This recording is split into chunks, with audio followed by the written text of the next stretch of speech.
Mais uma vez, né? Louvado seja nosso Senhor Jesus Cristo. Para sempre seja louvado. Bem, creio que a maioria deve me conhecer, mas os que não me conhecem, sou Ítalo Fasanella, fundador da Comunidade Sagrada Família e casado há 29 anos, quase 30 em janeiro, com a Rosana, né? Minha esposa Rosana, quase 30 anos e quase 35 de namoro, né?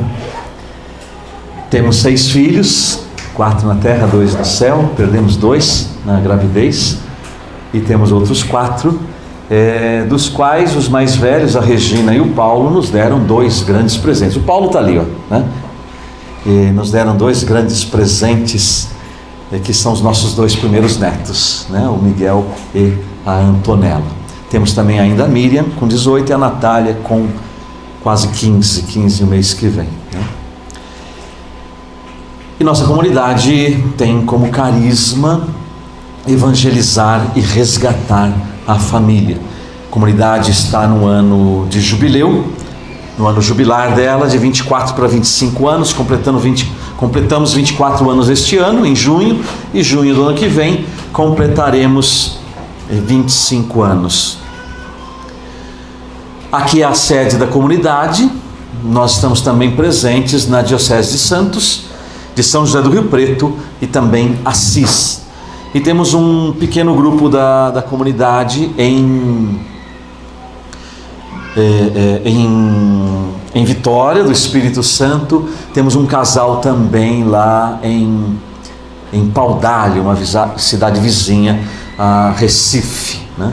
Então ali também trabalhando o nosso carisma. O que nós temos aqui? Entronizamos as relíquias.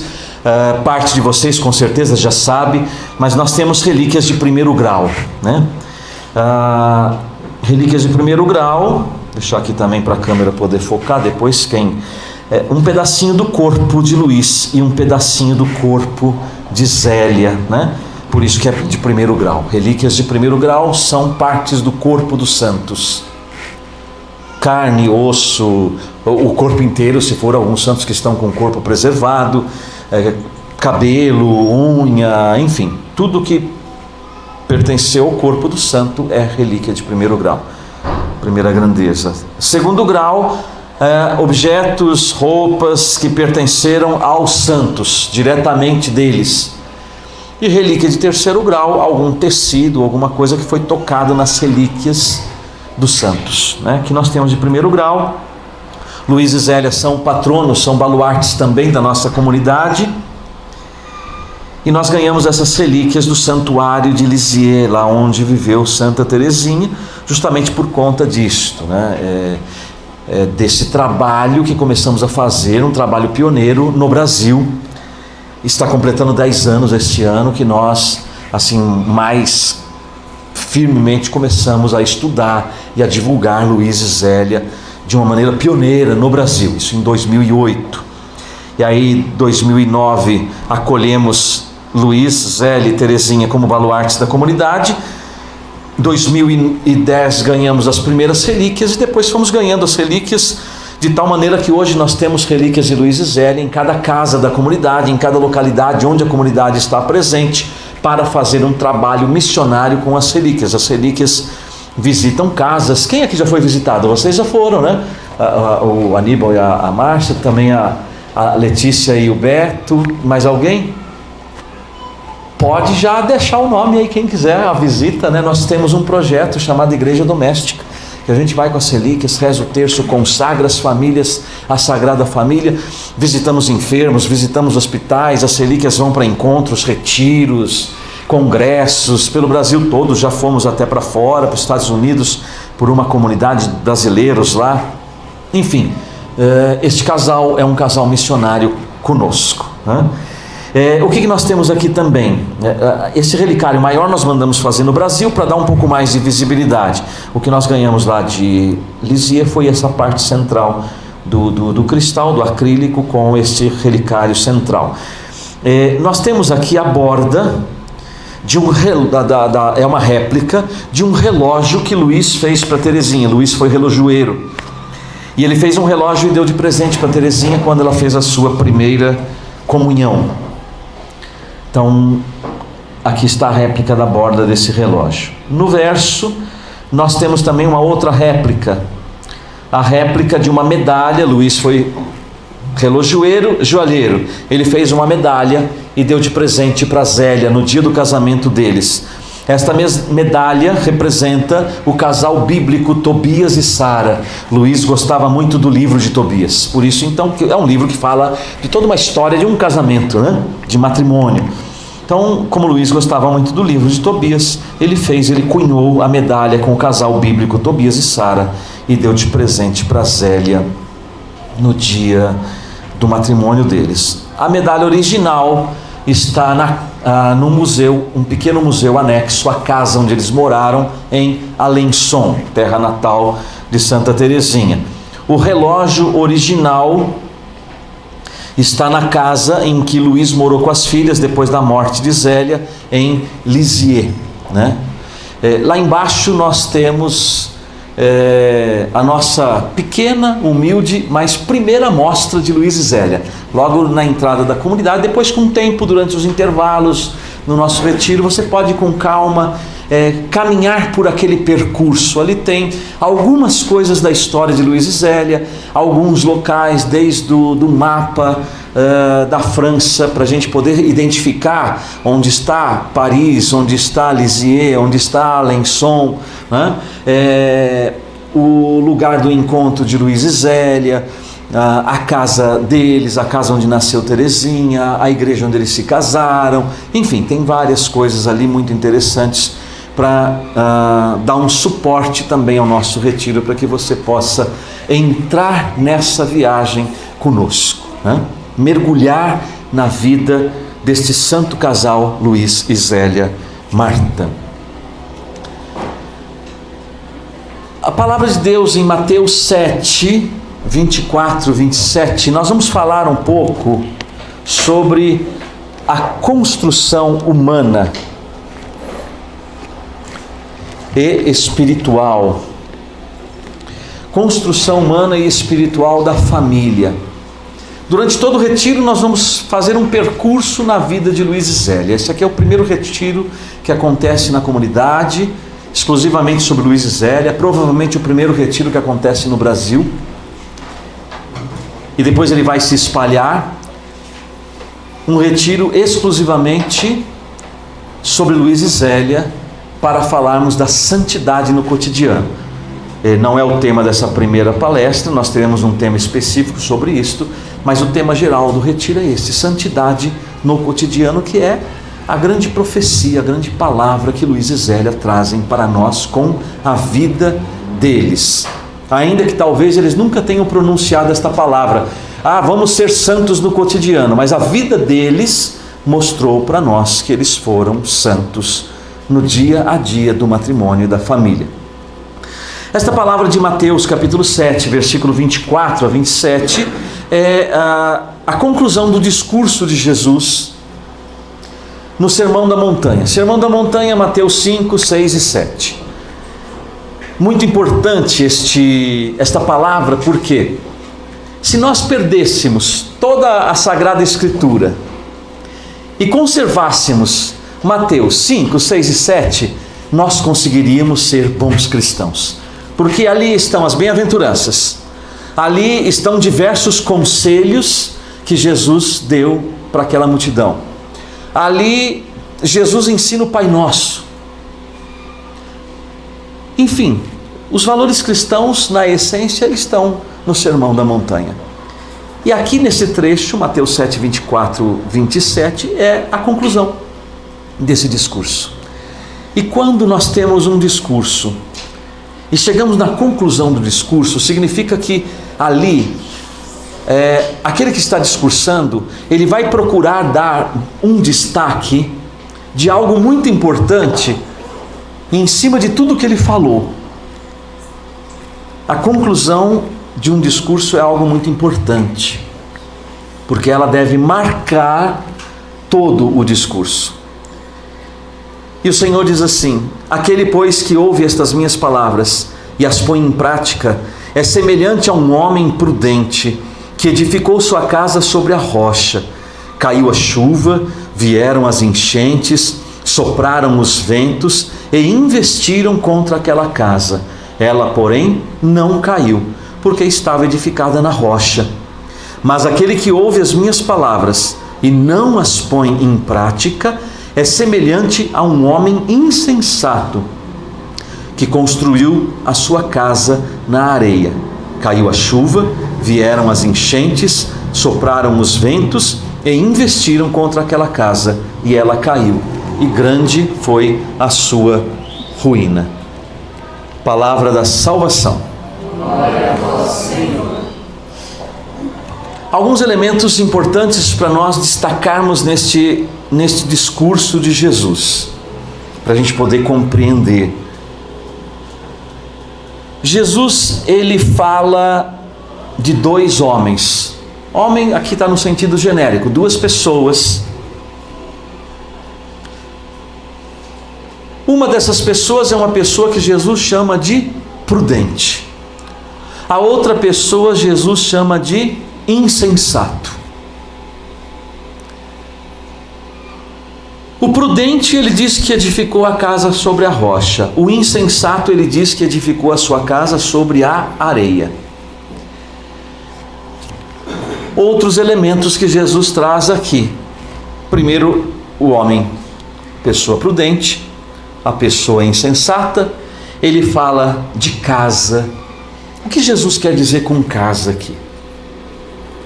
Casa, para nós aqui nesse evangelho, vai significar três coisas: a minha casa, a minha vida, a sua vida, o seu matrimônio e a sua família.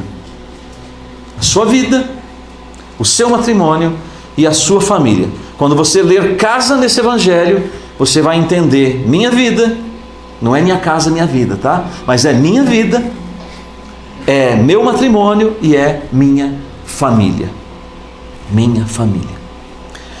Outro elemento que Jesus traz nesse evangelho, rocha. O que Jesus quer dizer com rocha? Que rocha é esta? Tinha uma música antiga, né? Quando eu comecei na renovação em 84, 85, nenhum de vocês era nascido. Eu também não vou cantar aqui, porque senão logo no início do retiro eu vou estragar ele, né? Mas dizia assim, até uma música evangélica que a gente cantava: Ele é a rocha da minha salvação. Lembra? Cantou essa música? A gente até fazia assim: Ele é a rocha da minha salvação. Quem? Quem é a rocha da minha salvação? Jesus. Então nesse evangelho, a rocha é Ele. Ele é a rocha. Agora nós temos um dado muito interessante nesse evangelho. Temos duas pessoas, um é prudente, o outro é insensato. Mas Jesus começa o evangelho assim: aquele, pois, que ouve estas minhas palavras e põe em prática é semelhante a um homem prudente. Mas aquele que ouve as minhas palavras e não põe em prática é um homem insensato. Isso para mim, nesse evangelho, é muito interessante, porque os dois homens, as duas pessoas, ouviram a palavra de Deus. Não é que o insensato não ouviu a palavra. Os dois ouviram a palavra, e existe uma diferença enorme, existe um abismo entre aquele que ouve a palavra de Deus e coloca em prática, e aquele que ouve a palavra de Deus e não coloca em prática. Os dois ouviram a palavra. A diferença não está em ouvir a palavra, a diferença está em pôr em prática a palavra. O evangelho de ontem, a leitura de ontem era uma visão do Apocalipse, onde o Senhor mandava João comer um livrinho. O livrinho é a palavra de Deus. Coma esse livro. E João diz: esse livro, como lá o profeta também, que comeu o rolo, na boca era doce, mas depois no estômago amargo. Por quê? A palavra de Deus, ela é muito interessante, ela é entusiasmante. É o sermão, a parábola do semeador, né? Saiu o semeador a semear. A semente é a palavra, a boa palavra de Deus, mas uma parte da semente caiu na beira do caminho, outra parte da semente caiu no meio das pedras, outra caiu no meio dos espinhos e a outra caiu em terra boa. O Mauro até falou hoje daqui da semente, do semeador, na oração. Num dos meus livros, o Famílias Renovadas pelo Poder do Espírito Santo, eu faço um questionamento, porque eu sempre ouvi esta parábola, a parábola do semeador, assim: o semeador, então a semente cai na beira, no caminho, cai no espinho, cai na pedra e cai na terra boa. E a pergunta que normalmente se faz é: que terreno é você para acolher a semente da palavra? Mas eu ficava questionado com isso. Para mim é muito passiva essa pergunta, ou a resposta que ela exige. Eu sou uma tranqueira do meio do caminho, da beira do caminho. A minha vida é cheia de espinhos. A minha vida é pedregosa. Ou você pode até reconhecer: não, eu sou um terreno bom. Mas e aí? E se você não é um terreno bom, fica só nisto? Então a pergunta fundamental é: que terreno você quer ser? Já não é mais passiva. Te coloca numa atitude, ou esperando uma atitude. Que terreno você quer ser? Ainda que você reconheça: eu sou um terreno que estou com as sementes ali no meio do caminho. Quando Jesus diz, são aqueles que ouvem a palavra, até se entusiasmam com ela, mas depois fica só nisso. Foi bom, foi uma bênção o grupo de oração, a missa por cura e libertação, ou qualquer coisa parecida, né? O retiro foi uma bênção, e depois na segunda-feira volta tudo do mesmo jeito. É semente na beira do caminho, ou a segunda-feira já começam as contas, as preocupações, as discussões, a palavra que é sufocada pelas preocupações do mundo, pelas coisas. Então, ainda que a gente constate: o meu coração não está sendo ainda uma terra boa. Então, que terreno você quer ser? Tem gente que quer continuar sendo beira de caminho. Paciência. Mas que terreno você quer ser para receber a palavra? E aí está a grande diferença. A diferença não está em ouvir a palavra, mas a diferença está em colocá-la em prática. Só consegue colocar em prática quem é terreno bom, terreno fértil, terreno fecundo, para que essa palavra dê frutos. Então esse é um outro elemento muito, muito importante. E quem ouve e coloca em prática a palavra, constrói a sua casa, constrói a sua vida, constrói o seu matrimônio, constrói a sua família na rocha. Quem ouve a palavra e não coloca em prática, constrói na areia, a casa cai e grande é a sua ruína. Tem alguém aqui que trabalha com construção? Além do Mauro, que está com uma boa reforma na casa dele, Aníbal. Então vamos lá, vamos construir uma casa, um prédio, né? O que nós precisamos para construir? Vamos lá, me ajudem. Ainda que ninguém trabalhe com construção, alguma reforma ou envolvido com alguma construção você já esteve, né? Já passou por essa dor de cabeça, né? Alicerces. Uma boa fundação. Vamos lá. Cimento. Bloco. Areia. Água. Pedra. Tijolo. Ferramentas. Mão de obra. Janelas. Portas. Lembrei do meu neto: janela, porta, campainha, né? A gente aprendeu com a avó, né? Boa! Porque tem fundação, mas a fundação aonde, né? No terreno. O terreno está de qualquer jeito? Ele tem que ser preparado. Tá, ok.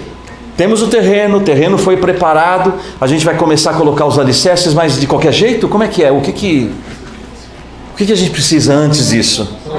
Um projeto. Quem faz o projeto? O arquiteto ou o engenheiro, né? Então, temos um arquiteto, um engenheiro, que faz o projeto, e a partir do projeto, naquele terreno que já foi preparado, não dá para começar a construir no terreno de qualquer jeito, ele tem que ser preparado. E aí então você começa pelos fundamentos. pela fundação e tudo mais. Ok. Aí o engenheiro passou para você, você é o dono dessa obra, né? A casa dos seus sonhos, né? E aí, então, normalmente o engenheiro, quando faz o projeto, ele logo, ao lado da planta, ele coloca o doído, o orçamento. O orçamento, né? E aí você começa a fazer as contas. Falei, gente, esse negócio vai custar mais do que eu imaginava, né? Aí você vai lá na casa de material de construção. Falei, vamos lá, vamos começar a comprar. E de repente você vê que tem um ferro, que ele é um pouco mais fino do que aquele ferro específico que o engenheiro colocou. Aí você pensa assim, bom, ferro, é tudo duro, né? Não vai fazer diferença, está mais barato. Ou já estou dando uma de brasileiro, vou levar vantagem aqui desse negócio, né? Vai sobrar para a feijoada e o churrasco da laje, né? Aí você vê um cimento lá com uma especificação diferente daquela que o engenheiro colocou, só que aquela do engenheiro é mais caro. Isso aqui está mais barato, eu vou levar cimento, tudo. Vai misturar com água, vai ficar duro do mesmo jeito. Aí você vai na planta, você vê que a fundação que ele colocou, meu Deus do céu, é muito fundo isso, esse buraco todo, muito dinheiro enterrado na terra. Olha, diminui um pouquinho aqui, porque aqui vai ferro, vai concreto, vai ficar, isso aqui ninguém vai derrubar isso, né? Ninguém derruba isso, vamos economizar um pouco. Essas colunas, tem coluna que está muito grossa, vamos diminuir um pouquinho, diminuir a quantidade de ferro, de cimento, de concreto. Depois de misturar tudo, vai ficar tudo duro, vai suportar tudo. E eu estou levando vantagem em tudo, vou economizar uma boa grana aqui nesse negócio, né? Aí você começa a economizar também na mão de obra, pega lá um cara que não é, né? Faz tudo. Não, pode deixar, nós faz tudo aqui, né? Pronto. Qual é o risco que essa construção corre? Lembram do Sérgio Naia? Já faleceu, era deputado pelo Rio de Janeiro, construtor, né? As construtoras estão aí, né? Em todos os noticiários. Aquela tragédia que aconteceu lá, aqueles prédios que ele fez, para economizar e ganhar mais dinheiro, usou areia da praia. O sal é um veneno, né? Para construção, né? Caiu, gente morreu, os prédios desabaram, uma tragédia, a casa cai, porque não aguentou, não aguenta. O que era a rocha mesmo aqui nesse evangelho? Jesus. A casa, o que era a casa? Nossa vida, matrimônio e a família. Então, nós já vimos a construção de uma casa. Vamos construir uma família? Que elementos nós precisamos para construir uma família?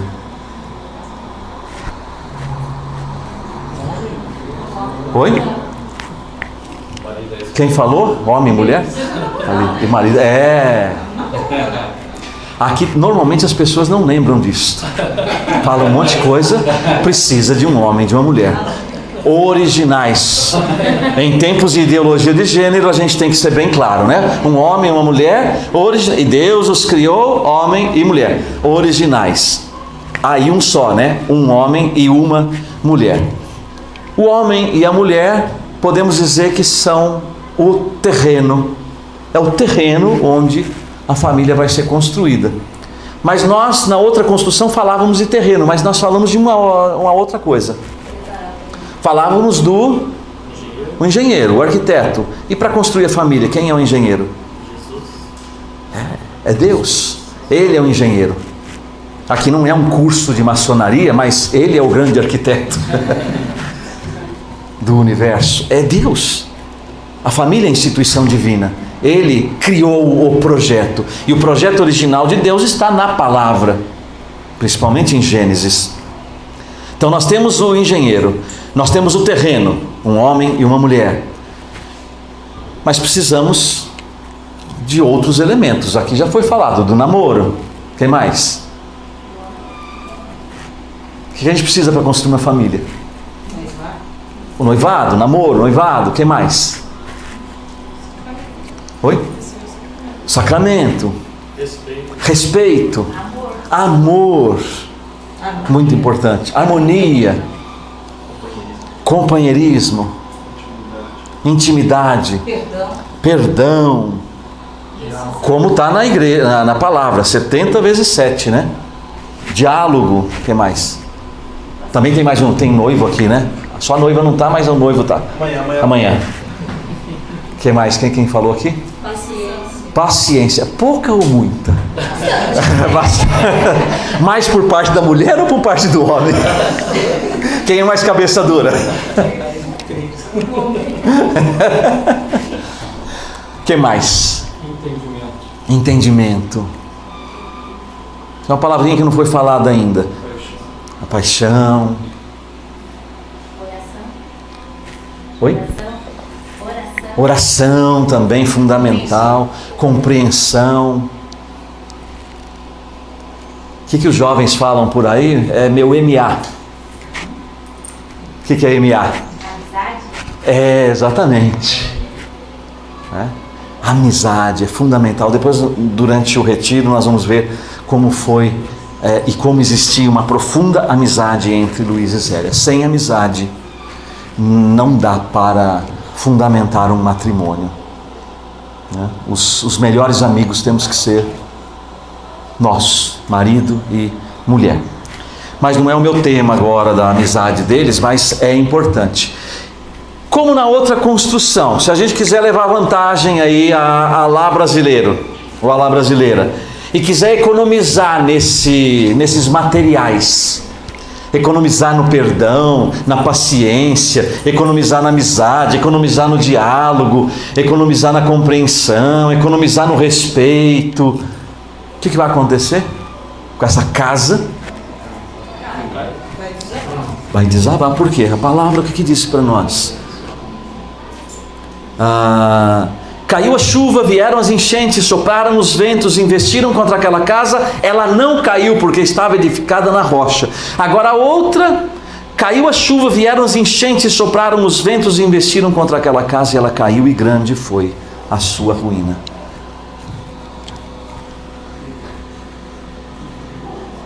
Como diz os nossos manos lá da quebrada, mano, a casa caiu.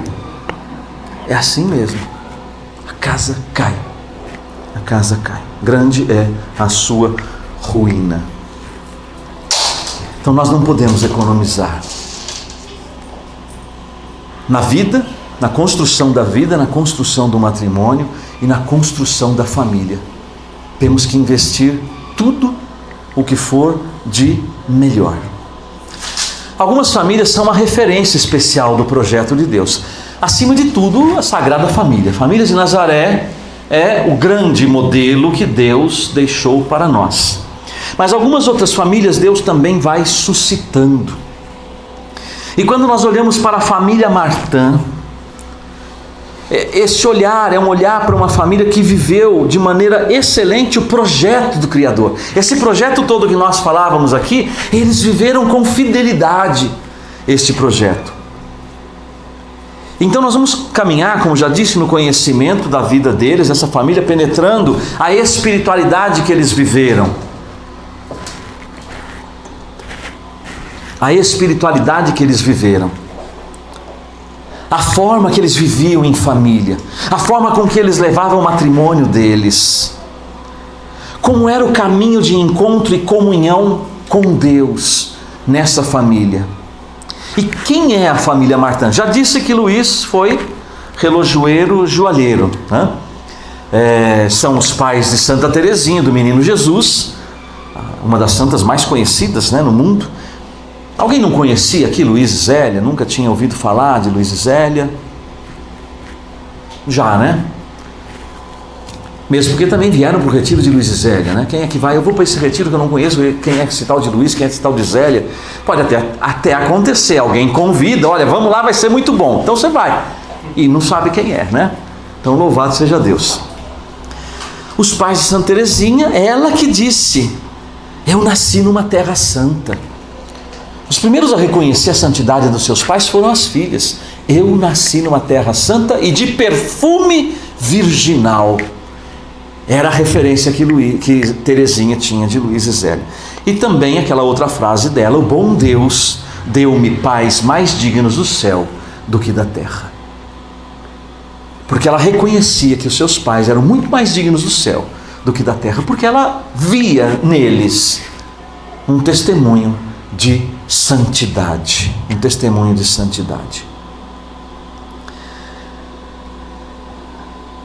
Em 2008, tive, dentro desse processo todo de discernimento, de acolher Luiz e Zélia e Teresinha como baluartes da nossa comunidade, eu tive a graça, o privilégio de estar ali em Lisieux, diante do túmulo de Santa Teresinha, e eu ouvi uma voz que dizia assim, eu tenho certeza que foi ela, de uma maneira resumida eu vou dizer aqui, ela dizia assim: minha santidade é fruto de uma família santa.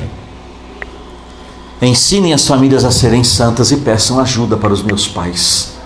Ali eu descobri que de fato Luiz e Zélia precisavam estar na comunidade Sagrada Família, e que nós precisaríamos, a partir deles, incrementar a nossa missão de evangelizar e resgatar as famílias. E de fato, quando eles entraram na nossa comunidade, a evangelização na comunidade mudou completamente e está mudando cada dia por causa da presença de Luiz e Zélia. Uma família que tem os valores fundamentados no Evangelho, fundamentados na Palavra de Deus, uma família que vivia a Palavra de Deus. Então a vida da família Martin é uma vida alicerçada na Palavra de Deus, podemos dizer alicerçada na rocha. Jesus é a rocha, e Ele ao mesmo tempo é a Palavra. O início do Evangelho de João vai dizer: no princípio era o verbo estava com Deus, o verbo era Deus, e o verbo divino se fez carne e habitou no meio de nós. O verbo divino é Jesus Cristo. Ele é o verbo, Ele é a palavra. Então, uma família que tem a sua vida assentada nos valores do Evangelho. Luiz, como disse, ele foi relojoeiro, foi aprender em Paris o ofício de relojoeiro, muito trabalhador, empenhado em tudo que fazia. Vou dar uma descrição muito rápida aqui deles para depois entrar em alguns detalhes. A pesca era o seu hobby preferido, né?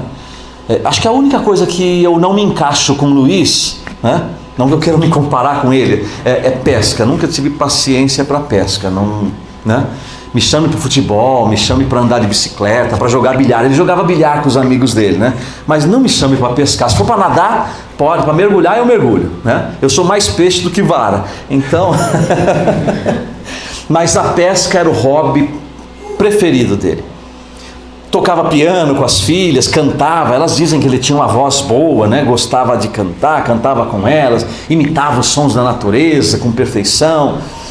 Gostava de fazer viagens, tanto a trabalho como peregrinações. Era muito firme, mas também muito amável e bem-humorado, né?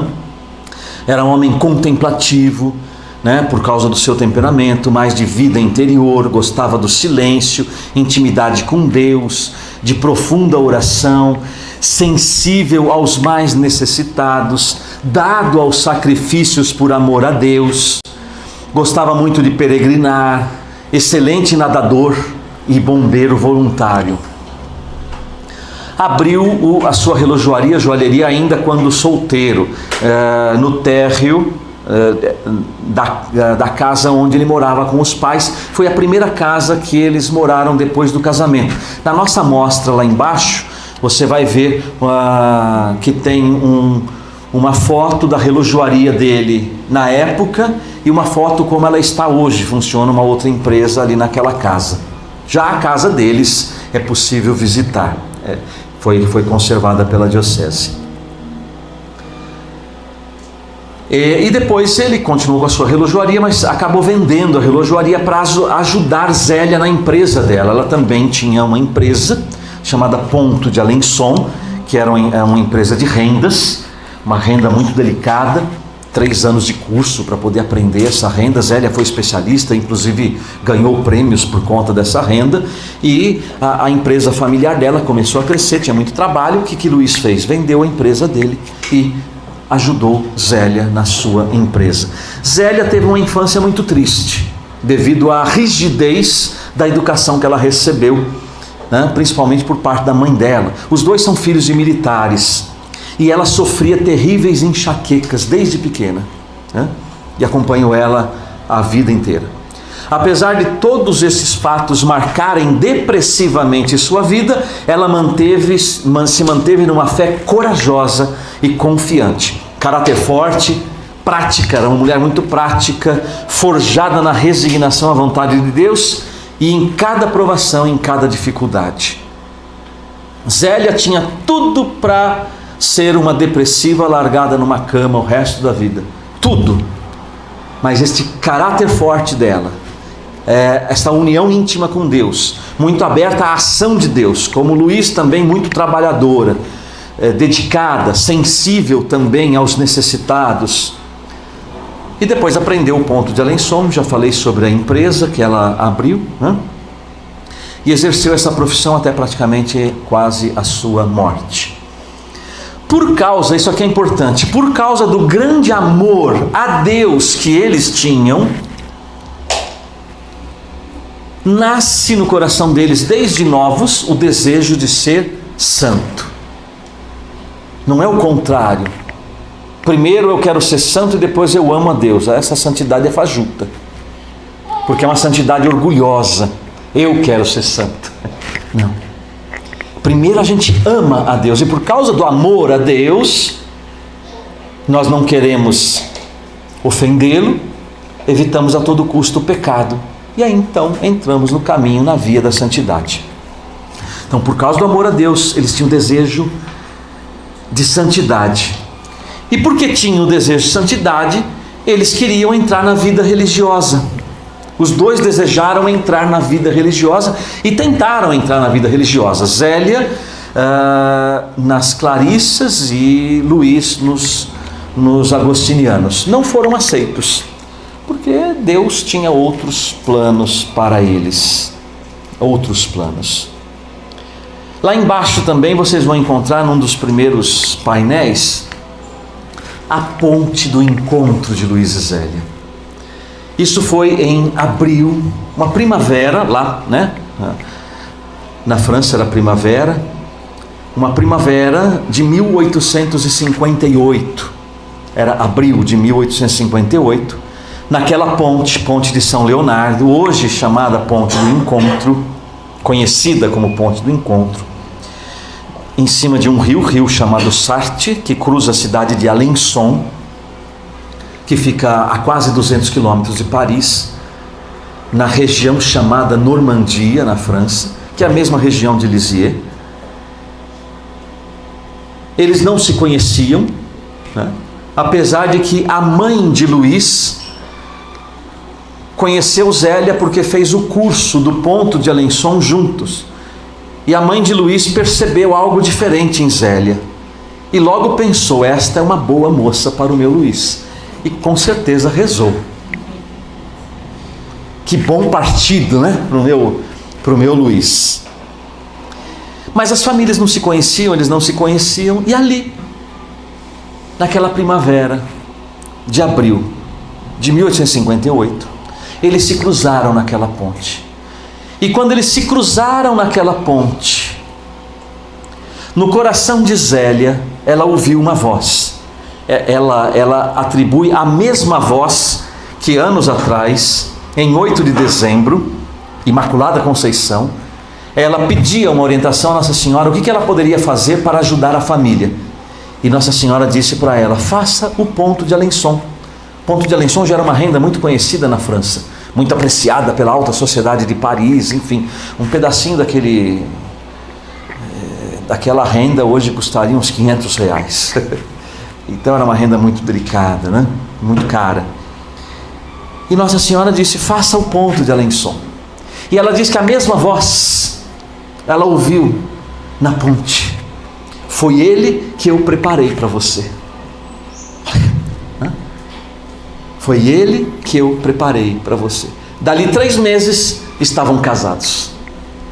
Em julho de 1858.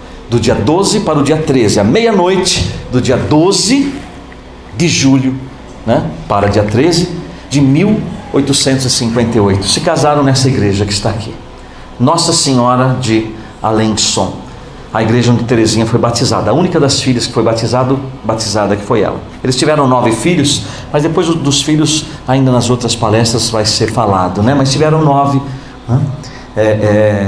e Teresinha, a última, mais nova, foi batizada aqui. Os outros foram batizados numa outra igreja, Saint-Pierre de Montfort, que é São Pedro de Montfort, que era a igreja paroquial deles quando eles moravam na casa onde ficava a relojoaria, né? Depois a casa ficou pequena, Zélia herdou a outra casa dos pais e foram morar, onde é uma casa que é possível a gente visitar hoje, né?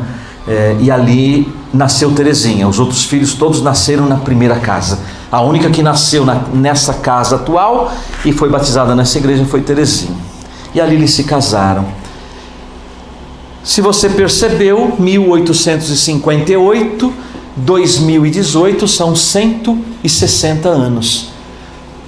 Lá no Santuário de Lisieux e no Santuário de Alençon foi aberto este ano, no dia da festa litúrgica deles, que é 12 de julho, é o dia da festa litúrgica que a igreja determinou. Foi aberto o ano jubilar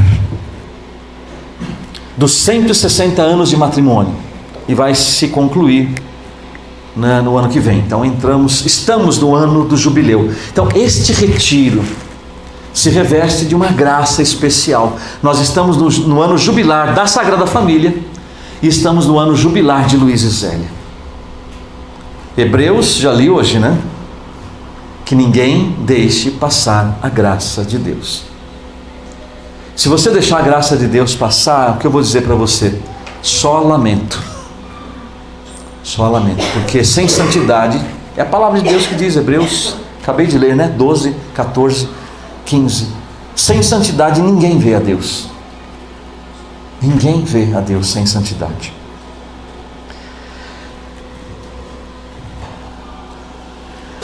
Existe um livro que Celina escreveu. Na verdade ela não teve a intenção de escrever um livro. Hoje está compilado em livro, não temos tudo em português ainda. Mas os escritos de Celina, uma das suas filhas, já estava no Carmelo. As filhas foram todas para a vida religiosa, né? 4 filhos morreram novos, 3 com menos de 1 ano, e Helena morreu com 5 anos.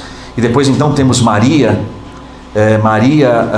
Paulina, Celina, Leônia e Teresinha.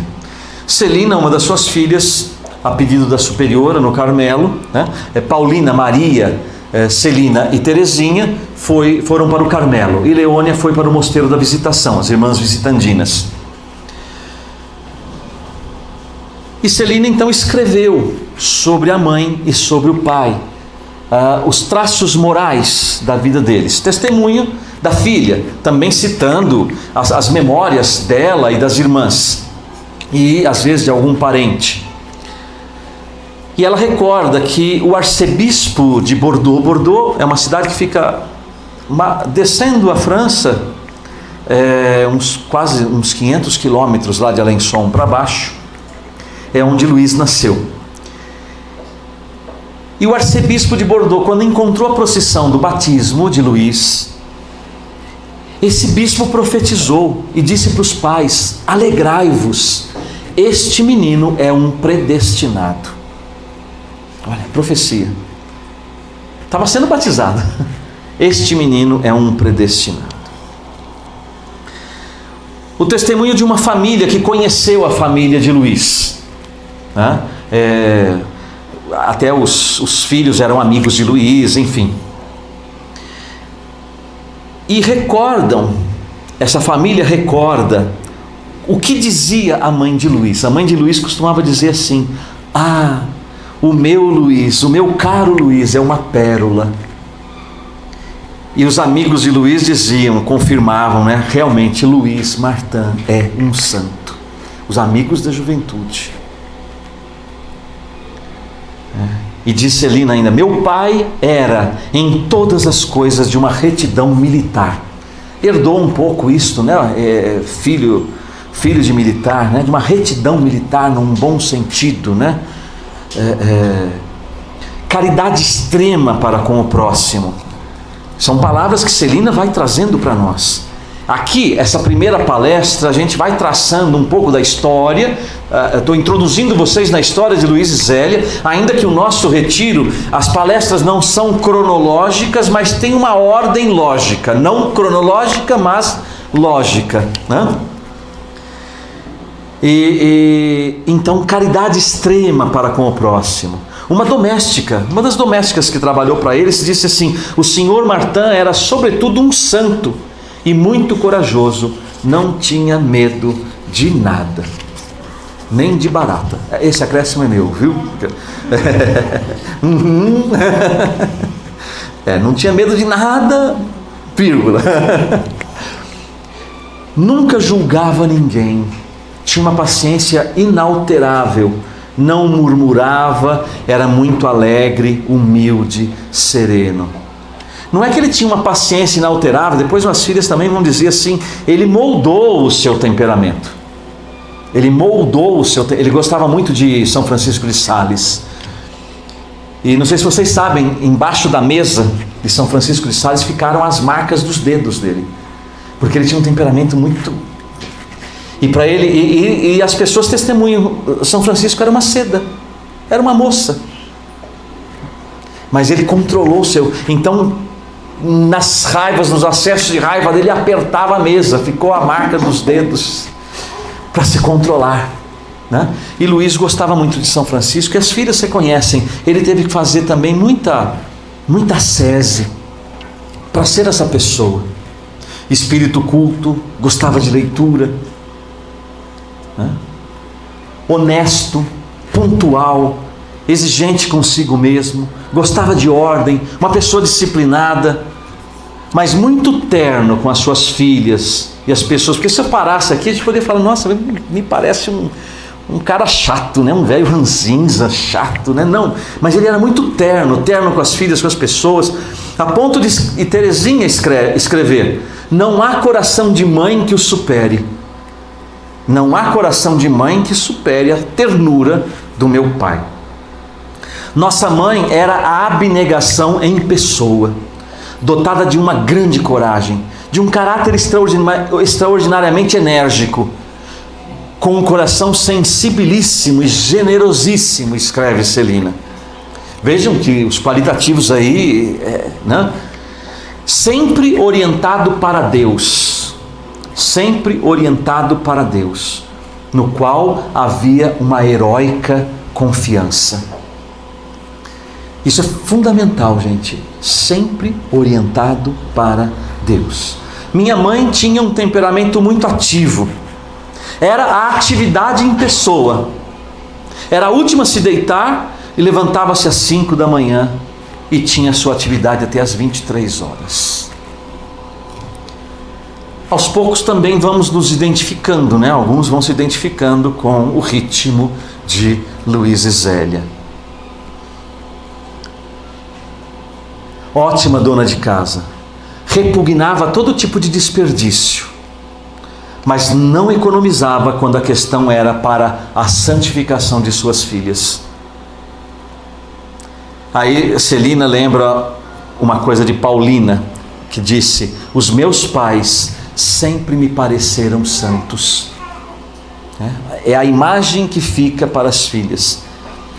Tinha uma admirável esperança, né? Esperança. Sempre dava a Deus o primeiro lugar. O grande mote deles é esse, né? É Deus o primeiro a ser servido. Isso vai ser falado na espiritualidade deles, né? Da santidade no cotidiano. Deus o primeiro a ser servido. Tinha uma fé profunda. Zélia era desapegada dos bens materiais, como Luiz também. E ela dizia, é uma palavra de Zélia: a verdadeira felicidade não é deste mundo. Perde-se tempo em procurá-la. Procurar a felicidade nesse mundo é perda de tempo, porque a verdadeira felicidade não é deste mundo. Aí diz Zélia: eu gosto de pensar no sobrenatural, elevando minha alma para o céu. Nossa mãe era humilíssima. E a irmã de Zélia escreve, Celina lembra de uma carta: que mulher forte.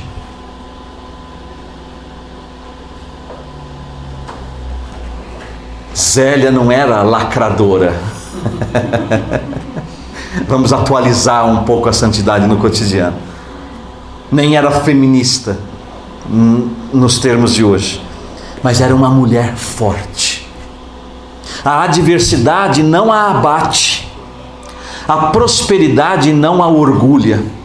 Porque eles foram prósperos, família classe média alta. É admirável a irmã de Zélia. A irmã de Zélia foi visitandina também, religiosa. Que mulher forte. Nossa mãe era de compleição delicada. E ainda de pequena estatura, a sua extraordinária energia supria nela com facilidade e dominava o cansaço. Uma mulher pequena, fraca, doente, mas com uma energia extraordinária. Extraordinária.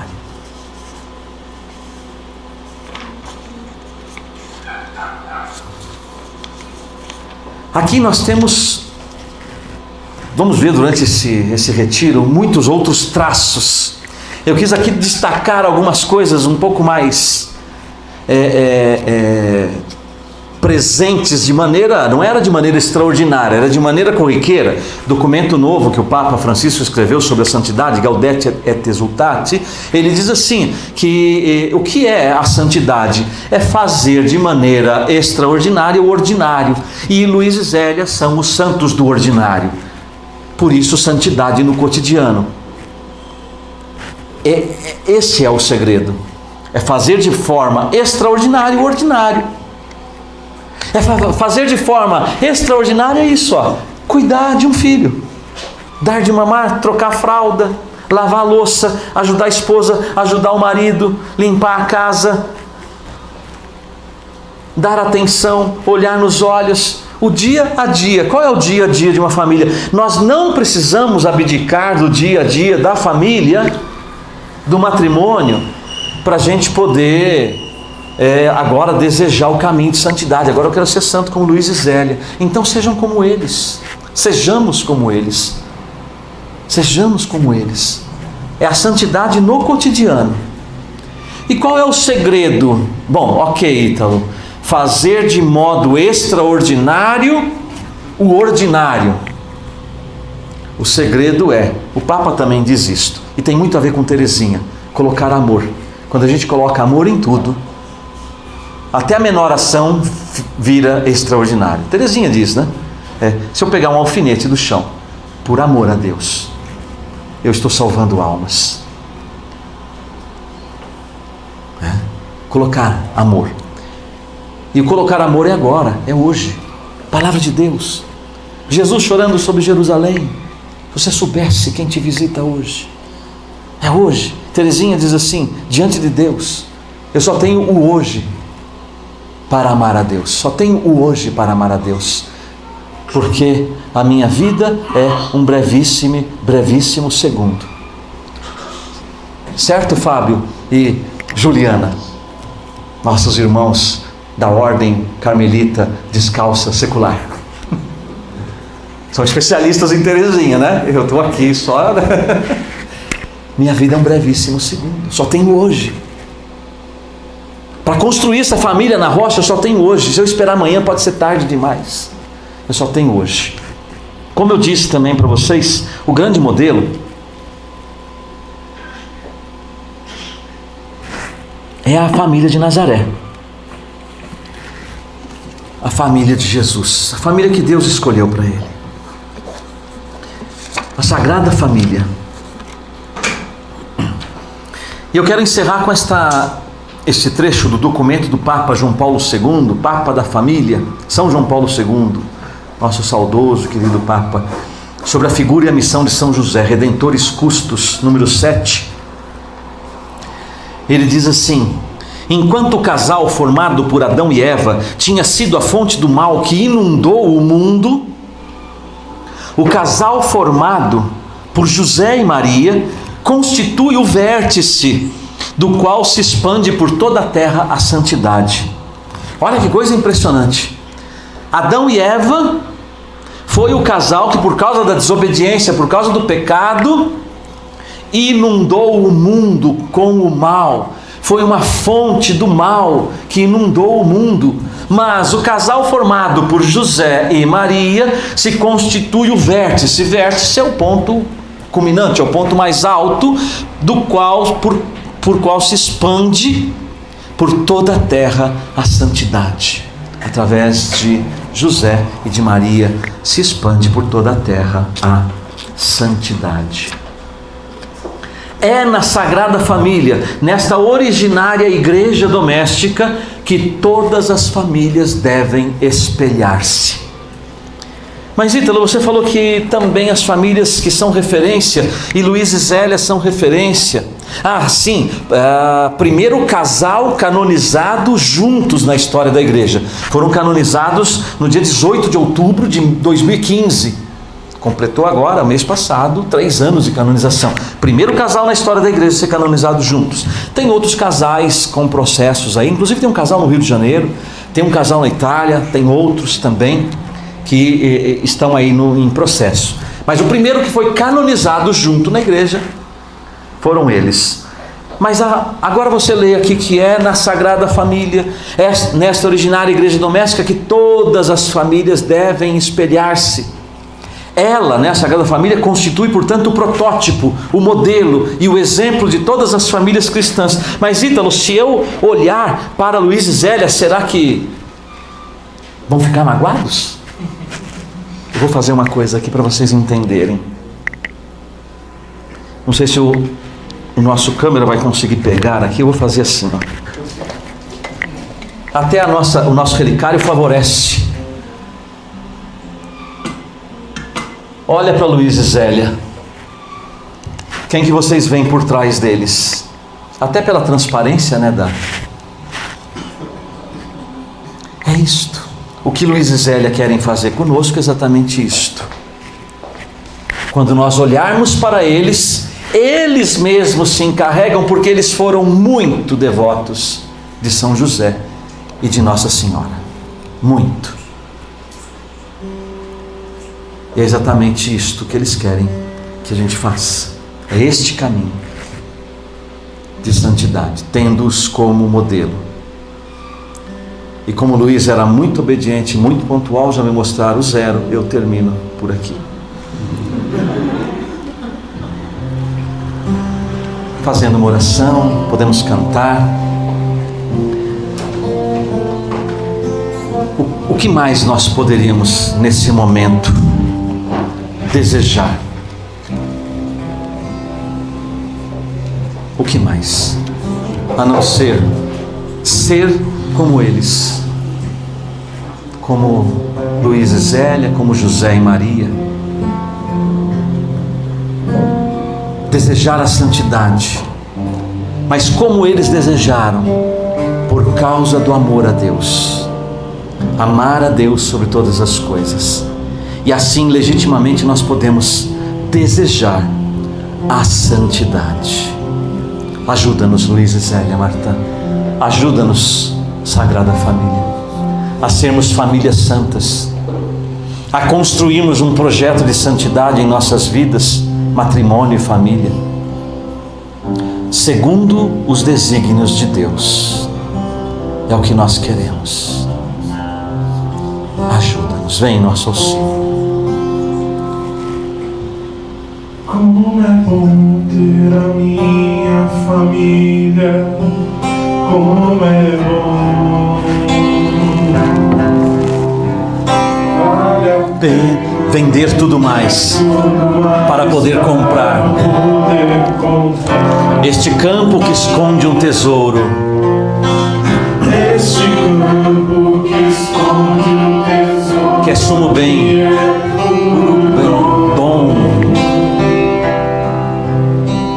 É meu ouro, meu céu, minha paz, minha vida, meu lar. Vale a pena tudo isso. Como é bom ter a minha família, como é bom. Por amor a Deus,